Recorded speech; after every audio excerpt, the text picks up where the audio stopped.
नमस्ते दोस्तों, स्वागत है आपका आपके अपने यूट्यूब चैनल एग्ज़ाम टाइम में।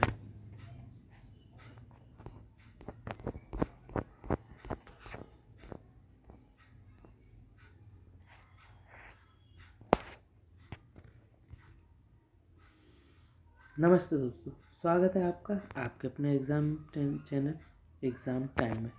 दोस्तों, यहाँ पर मैं बहुत ही अच्छी अपॉर्चुनिटी के बारे में बात करूँगा जो कि भारत सरकार द्वारा आई गई है।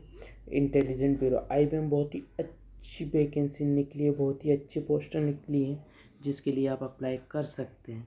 ठीक है, और इसके एग्ज़ाम भी बहुत कठिन नहीं हो। चलो, इसमें अब मैं बात करूँगा, आपको इसकी पूरी प्रोसेस बताऊँगा, इसमें क्राइटेरिया बताऊँगा कि एलिजिबिलिटी क्राइटेरिया क्या क्या है, एज लिमिट बताऊँगा कि कितनी इसमें एज लिमिटेशन दी गई है, क्वालिफिकेशन दी क्या क्या मांगी गई है इसमें। ठीक है, इसकी सैलरी कितनी क्या है, सिलेबस क्या है, इन सब से रिलेटेड हम आज इस वीडियो में बात करेंगे।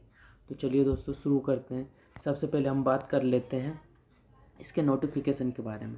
ठीक है, IBM ने इसके नोटिफिकेशन 28 अक्टूबर को ही जारी कर दिया गया था। ठीक है, और इसका जो फॉर्म भराने स्टार्ट होंगे वो 5 नवंबर से इसके फॉर्म भराने स्टार्ट होंगे। तो 25 नवंबर तक इसकी लास्ट डेट है, 25 नवंबर तक आपको फॉर्म भराएंगे। ठीक है, चलो आप बात कर लेते हैं इसकी टोटल पोस्टों के बारे में। टोटल पोस्ट 1671 दी गई है इसमें, जिसमें सिक्योरिटी असिस्टेंट की 1521 पोस्ट हैं और MTS में 150 पोस्ट के समथिंग दी गई है। इसमें क्वालिफिकेशन के बारे में बात कर लेते हैं। तो इसमें 10th पास मांगा गया है। ठीक है, 10th पास कोई भी बच्चे इसका फॉर्म भर सकते हैं। ठीक है, इसमें टोटल पोस्ट दी गई है, इसमें कितनी पोस्ट निकली हैं। ठीक है, आपको नंबर दिए गए हैं। अब बात कर लेते हैं। हाँ, एक और बात मैं आपको बता देता हूँ दोस्तों, ये रीजनल वाइज पोस्टें निकली हैं। ठीक है, आप जिस रीजन से भी फॉर्म भरना चाहते हैं भर दीजिए। और एक और चीज़ इसमें दोस्तों ये है कि आप जिस रीजन से फॉर्म भरेंगे उस वहाँ की लोकल लैंग्वेज के बारे में आपको ज्ञान होना ज़रूरी है। जैसे कि भोपाल की लोकल लैंग्वेज हिंदी है। अब भोपाल की लोकल लैंग्वेज हिंदी है तो आपको हिंदी का ज्ञान होना चाहिए। जैसे कि मान के चलो, आपको मैं एक और बता देता हूँ, अहमदाबाद। अहमदाबाद किस रीजन में आता है? गुजरात में। गुजरात की लोकल लैंग्वेज क्या है? गुजराती।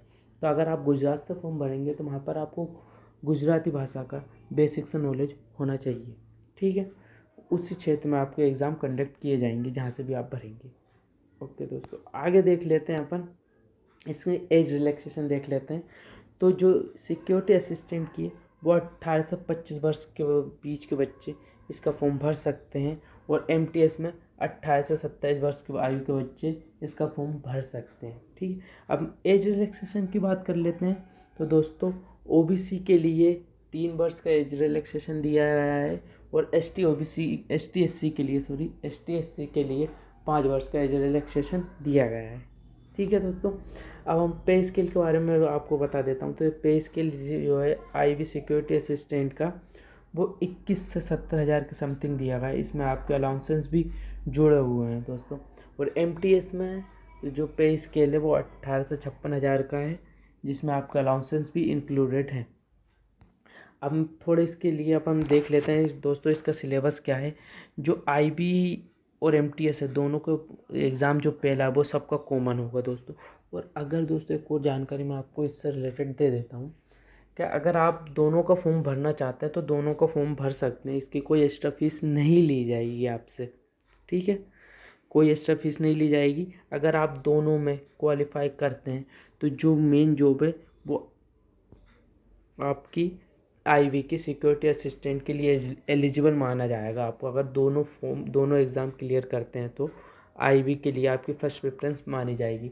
अगर दोनों में से आप किसी एक को क्वालिफाई करते हैं तो जिसको आपने क्वालिफाई किया है आप उसके लिए एलिजिबल माना जाएगा, इसमें कोई दिक्कत नहीं है। ठीक है दोस्तों, जो Tier 1 है वो 100 नंबर का होने वाला है आपका, जिसमें आपसे 20 नंबर का जनरल अवेयरनेस, 20 नंबर की quantitative aptitude, numerical, English language, general study से रिलेटेड आपसे एग्ज़ाम पूछा जाएगा। और इसमें 1/4 माइनस मार्किंग भी।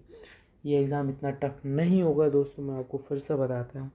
10th लेवल से ही पूछा जाएगा, इससे हटकर कुछ भी नहीं पूछा जाएगा। ठीक है, पर आपको Tier 2 में आए तो Tier 2 का जो एग्ज़ाम है वो 40 नंबर का आपको एग्ज़ाम होगा। ठीक है, जिससे आपसे बेसिक हिंदी रीजन से, हिंदी इंग्लिश से रिलेटेड है, इंग्लिश से आपसे एग्ज़ाम पूछा जाएगा नॉर्मल पैराग्राफ और कुछ नहीं।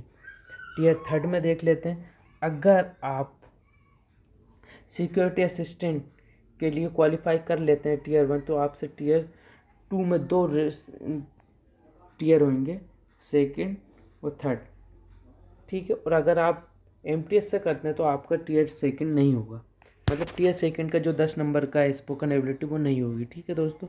और टीयर 3 में आपका इंटरव्यू होगा जो कि बहुत कठिन नहीं होता है, और दोनों को मिलाकर टीयर 1 और टीयर 3 का मिलाकर ही आपके जो है मार्क्स आएंगे, क्वालिफिकेशन मार्क्स दिए जाएंगे दोस्तों, ठीक है।